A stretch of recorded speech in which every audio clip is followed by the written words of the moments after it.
Maryland football could be a good long shot bet to make the playoff.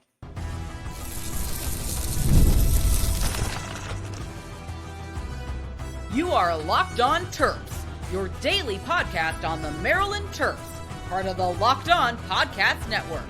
Your team every day. What's up, everyone? I'm Tre Moore, host of Locked On Terps for the Locked On Podcast Network, your team every day. So thank you guys for making us part of your day. And today's episode is brought to you by the Gametime app. Download the Gametime app, create an account, and use code Locked On College for $20 off your first purchase. Maryland football could actually be a really good bet to do for a long shot to make the college football playoff. So obviously, when we're talking about the college football playoff, we don't think of Maryland football. Those things don't really go together. And I'm not here to tell you guys that Maryland football is going to make the college football playoff, or if there's a really good chance that Maryland football is in the playoff. I'm not here to tell you that. I think we all know that Maryland football more than likely isn't going to make the playoff. We don't stack up with the teams that do. We don't have that type of talent, and that's not the goal of this Maryland football team, I don't think necessarily. Maybe Mike Locksley would tell you if you asked him that's the goal, but to me, that's not really the goal of the program or a realistic kind of goal for the Terps, but it's always something you want to aim for, something you want to strive for. And what's the point of doing it if you're not trying to win a Big Ten championship, if you're not trying to go to playoffs, if you're not trying to get to the national title? And I don't know if Maryland will ever get to that point in a program in my lifetime, maybe. I feel like the stuff does fluctuate a lot, and you'd be surprised teams that go up and down, and you'd be surprised that teams that get things going, things do change. But college football, a lot of these programs have been good for a while, whether you're talking about in Alabama or Georgia, like in Ohio State. Like, these teams have traditionally been good for a while, but you never know what can happen. There's always newer teams that come up. But I do think that Maryland football, even though all the things I said, we don't expect them to make the playoff, they're not really a playoff talent team. I do think Maryland football actually could be a good bet if you're looking for a long shot. Not one if you're like really like trying to get something that is probable or something that could that is most likely going to happen. But if you're looking for a long shot, and you guys know what a long shot bet is, something that you put in that it's not supposed to happen, but there are trends, there's things that can happen based off the bet that you made, and there's reason to believe that that actually could come true. And I think Maryland football as a long shot bet to make the college football playoff could actually make a lot of sense. So I was reading this article this morning right before I made this podcast, and I was kind of looking at it. I was like, what should I talk about today? Like, we're going to talk about Malik Washington. What are we going to talk about today? And I was like looking through stuff, and I saw Maryland football playoff, and it had a bunch of other teams. And then I was like, maybe this was a mistake. Maybe they didn't. Maybe Maryland football isn't in this article. And then I kept moving down. It's by lineups, and it was a really interesting article. And it was like best long shots to make the college football playoff. And they had Maryland on the list as I continued to go down, which was really interesting. And so some of the other teams that they put in the article, they kind of went from like even-ish odds to all the way to like a long shot. So they had LSU Tigers to make the playoff at plus 115. And then they had Nebraska college football odds. They were like Nebraska as a longer shot to make the playoff. They said Matt Rule going into his third year at plus 900, and Dylan Raiola sophomore season with some of the players that they got in the transfer portal. They really liked Nebraska as a potential, and they also really liked UNLV, which was interesting. UNLV was definitely one that kind of stood out to me because with Dan Mullen and whatever, you guys aren't here to talk about those other teams. But then I went down the list, and I saw Maryland as the last team on their list as a potential long shot to make the college football playoff. And I was reading through the article, and I was like, this actually makes a lot of sense, to be completely honest. And remember, it's a long shot, so it's not something that is probably going to happen. It's probably not going to happen. So I keep wanting to emphasize that because I know in the comments it's going to be like Maryland has no chance. So at plus 5,500, they have Maryland to make the playoffs. So at plus 5,500, so a $10 bet would make a lot of money, would make a ton of money, and so it's an interesting bet. I do think it's something that when I look at makes a lot of sense, and they really emphasize the schedule for the Terps, which is fair. They really emphasize the fact that this schedule is a very winnable schedule. And if you look at a team like Indiana last year, who nobody thought was going to make the playoff last year, they had a similar type of beat where they didn't play anybody, which allowed them to kind of surf through into the playoff when a lot of people thought a team like Indiana before the season, they would have called you crazy if you would have told them Indiana is going to be a college football playoff team. They would have been like, there's no way that's going to happen. But when you look at Indiana's schedule as Maryland's, it is very similar to how Maryland's is shaped up. And Indiana made the playoff last year. They played 3 non-conference games that all should be easy wins, similar to Maryland. They played FIU, who they crushed, Western Illinois, who they crushed, and Charlotte, who they all crushed. Very similar to Maryland's 3 non-conference, FAU, Northern Illinois, Towson. Obviously not exactly the same, but very similar in terms of teams that Maryland should beat by a lot. But they also got lucky enough to avoid all the big dogs in the Big Ten. They avoided most of the big teams. The only real team last year that they played that was really good was Ohio State, obviously the best team in the country, I would say, last year. They had to play Michigan. You could argue Michigan was good, but Michigan last year, remember, they weren't anything special. What were they, like 8-5, I want to say? Like they weren't an unbeatable type of team. Like Michigan definitely struggled last year at times. So other than that, it was like they played Michigan State, they played Washington, they played Nebraska, they played us in Maryland, they played Northwestern, they played UCLA. Very similar to how Maryland's schedule is. And you could argue that Maryland's schedule is actually a little bit easier because we don't have Ohio State standing on there. And the only team they ended up losing to was Ohio State. Now, all these Big Ten teams are still really solid. It is tough to go through the whole Big Ten schedule and not lose a game. But when you compare it to how Indiana was, I think it's a rather similar schedule. You avoid all the big dogs. You play a Michigan team that we're not sure about. We're not sure if they're going to be as good as they were when they won the national championship. They're ranked pretty high on the early preseason top 25 that just came out. There's something we might talk about another day, but they're not anything crazy. You do have Illinois, Illinois is ranked high in the poll. I want to say they're 11th. Illinois, they're either 11th or 12th, which is definitely high for an Illinois team. But I think Illinois is going to be a little bit overrated. But the biggest part about it was the schedule. And if Maryland football and Malik Washington, I think, is a big part of this. If he's a lot better than we think he's going to be, and we think he's going to be pretty good. If he's freshman year better than we think, and somehow we can get into a rhythm and this Maryland team's better than a lot of people think, and maybe we're more of a middle-ish team in the Big Ten, you can afford to lose a game and still potentially make it, even 2 potentially. I don't know exactly how that would work with Maryland. I mean, I feel like that's more for a team like Ohio State. They lost a couple of games last year to Michigan and to Oregon, and we're still able to make it, but obviously we don't have that same pedigree.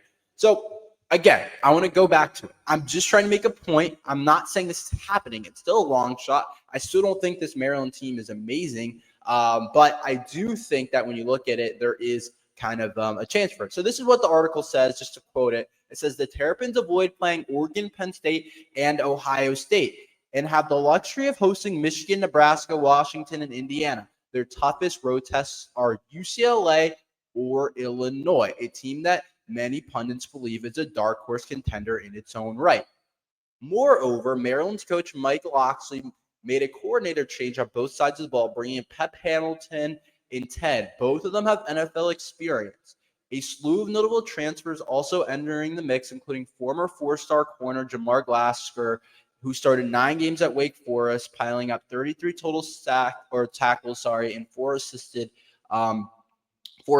tackles as well, and 3 tackles for loss, 5 pass deflections, and 1 interception. Talent-wise, there are concerns, particularly regarding its defensive depth, but still, if the Maryland's leave Madison on September 20th with the first program win ever over the Badgers and an undefeated record, look out. I'm willing to take a flyer on my last of my college football playoff prediction. So really interesting kind of article there talking about Maryland football potentially being a long shot to win to get to the college football playoff.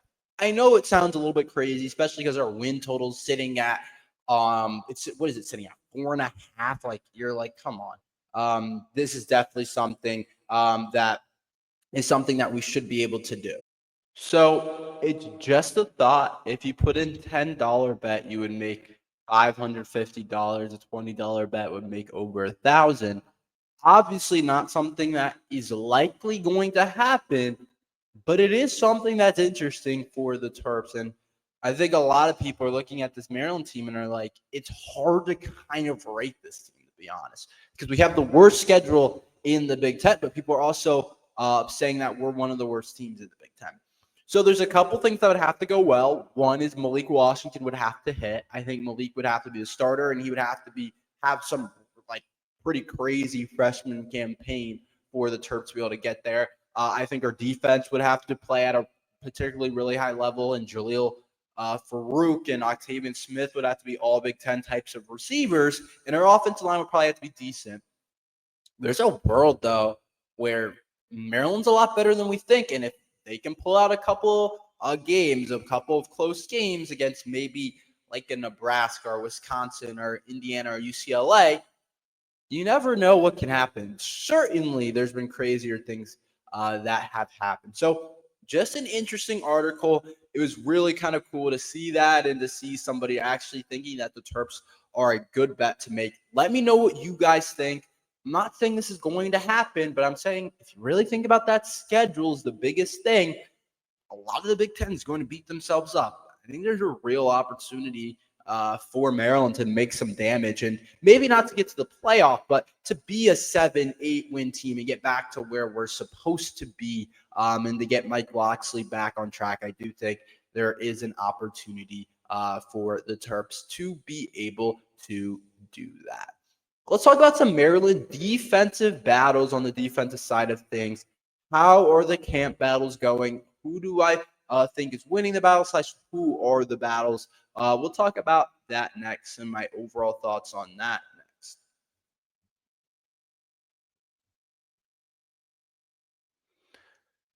We've all been there, logging on early and waiting forever for concert tickets to go on sale, only to lose your spot for a show that you've been dying to see. Live music should be about making memories, not dealing with the stress of ticket shopping. That's where Gametime comes in. Gametime makes getting concert tickets faster and easier than ever. Prices actually drop as it gets closer to showtime, and you could save up to 60% off with their killer last-minute deals. Tired of the endless scrolling? Try the best deals on Gametime Zone Deals. Pick the best seats in your section. I love the Gametime app because I was able to go to a Red Sox game. I was able to get great price while also being able to see exactly where my view was, and it put me in a really good spot for the Red Sox game. So take the guesswork out of buying concert tickets and show tickets with Gametime. Down the Gametime app, create an account and use code Locked On College for $20 off. Terms apply. Again, create an account and use code LOCKEDONCOLLEGE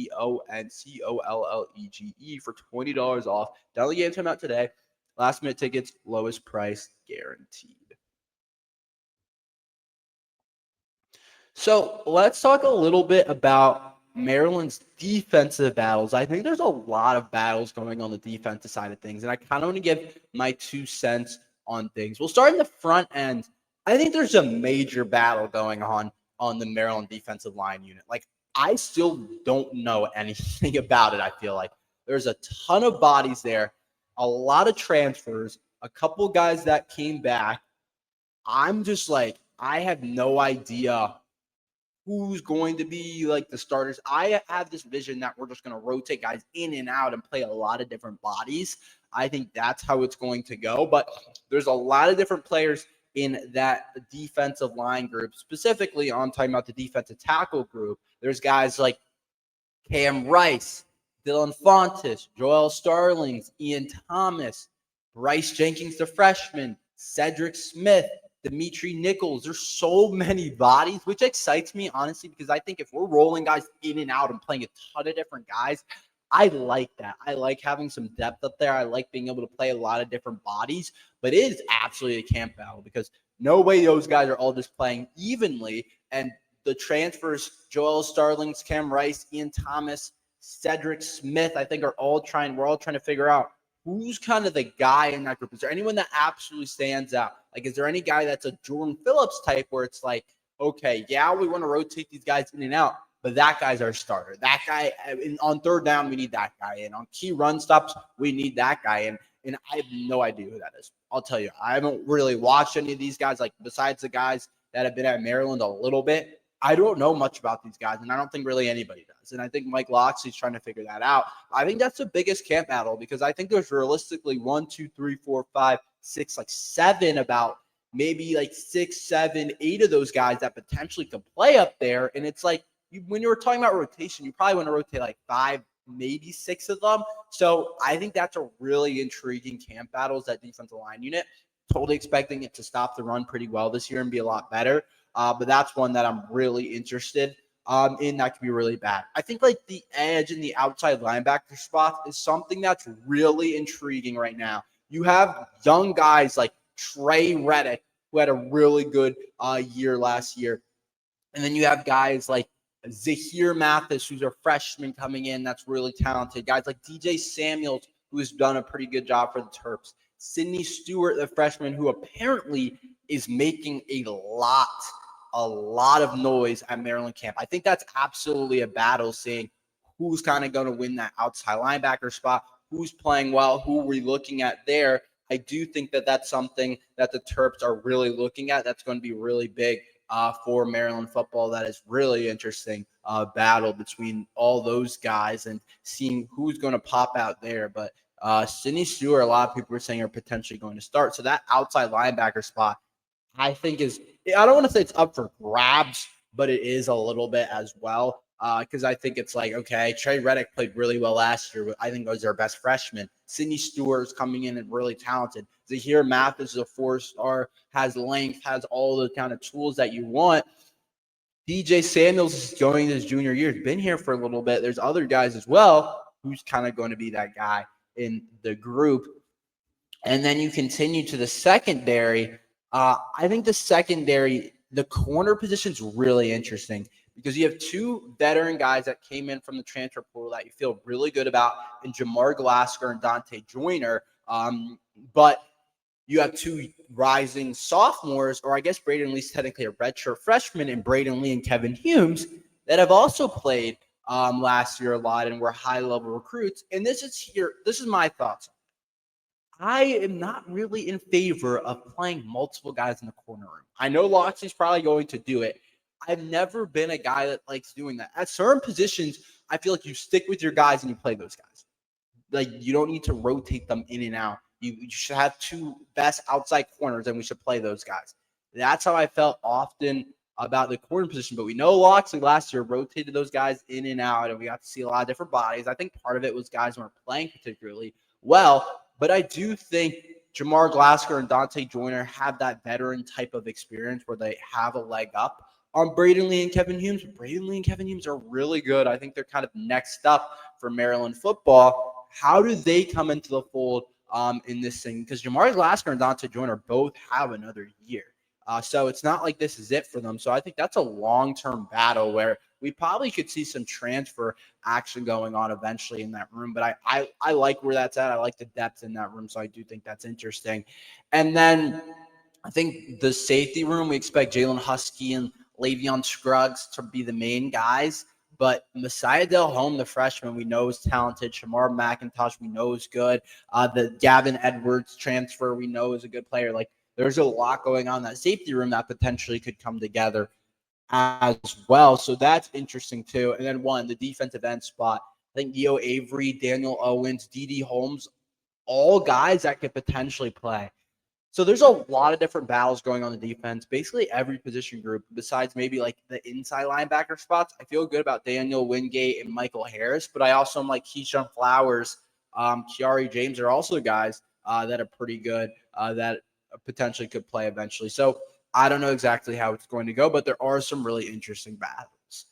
NFL guys, let's talk about it. NFL guys in training camps for Maryland football, guys that are playing now, Maryland football alums. Let's talk about how they're playing. We'll talk about that next.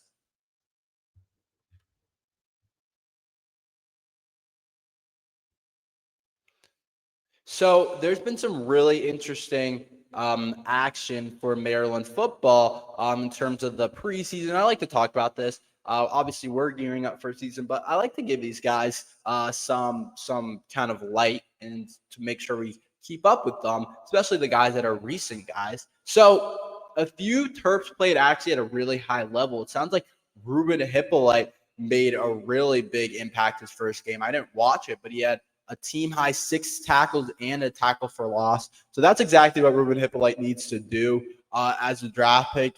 I think a big reason he got drafted was that 40 time he ran, and then putting together solid tape at Maryland and combining those two things. Teams are going to take a shot at you later on in the draft, but he looks like he's making up for it in preseason. He looks like he's playing at a high level. So he's on that Bears team. And so that's an interesting team to be a part of, but he looks like he might be the future of the team in the linebacker room. Maybe eventually he gets an opportunity to play there. I think there's a lot of different things that we like about Ruben Hippolyte as potentially a guy that could be somebody in that linebacker room for the Bears in the future. And then Jordan Phillips also played really well. Apparently he was overpowering a lot of the Bears linemen when that's who they played, and he had a stuffing goal line run, and he finished with 4 tackles, which is really good at the defensive line interior spot. That means you're making definitely some really good things. And then I want to talk about Bo Braid a little bit for a second, because he's interesting. Made the 53-man last year for the Ravens and is continuing to play at a high level this year. A big reason why he made it last year is because of how he played in the preseason, and apparently he's doing it again. He says he's continued to build on momentum from John Harbaugh's shout out earlier in the week. Posted a team high 7 tackles and broke up a pass as he battles for the Ravens' 3rd safety spot. So this is really interesting because I think it hurt. It probably hurt Bo Braid when the team drafted Malachi Starks. As soon as I was watching the NFL draft and I saw that, I was like, if you guys don't know Malachi Starks, he's been like one of the best safeties in the country at Georgia since he was like a freshman. Like, he came in different. He's just a different caliber type of player, and he's going to start alongside. Why am I blanking on his name right now? But one of the top safeties in the NFL right now. I don't know why I'm blanking on his name for the Ravens. That's going to bother me for a second. Oh, Kyle Hamilton. That's what it was. We all know Kyle Hamilton, stud, and then Malachi Stark's going to start right next to him. But there's a battle for that next safety spot, and Bo Braid's definitely in that. And I think he continues to impress and having he's having a good camp and a good preseason games. And obviously John Harbaugh shouted him out. So I think the fact he went undrafted last year was a little bit crazy, but he's getting his name back in those conversations. And I think he'll make it. He plays special teams too. He did that some last year. So I do think he's going to end up making it. Josh Woods had a really good performance. He started at linebacker, served as a pregame captain, and finished with 7 tackles, 1 for loss, and a 4th fumble against the Lions. Deonte Banks is definitely having a pivotal year, so that's going to be good. He had 3 tackles and a pass deflection against the Jaguars. So there's definitely some good stuff going on. Some other guys played. Glendon Miller got a tackle. Tommy King-Basote got some pressure. So there's definitely some interesting things. And then some other guys were injured and some other different things like that. So there's a lot going on, but I do think that the Terps are making a kind of a good impression on things. So we'll see. There's other guys we can catch up on later, but we're out of time for now. So thank you guys for listening to Locked on Terps. Make sure you guys like and subscribe. We're every day talking Maryland football and basketball. So thank you guys for listening to Locked on Terps.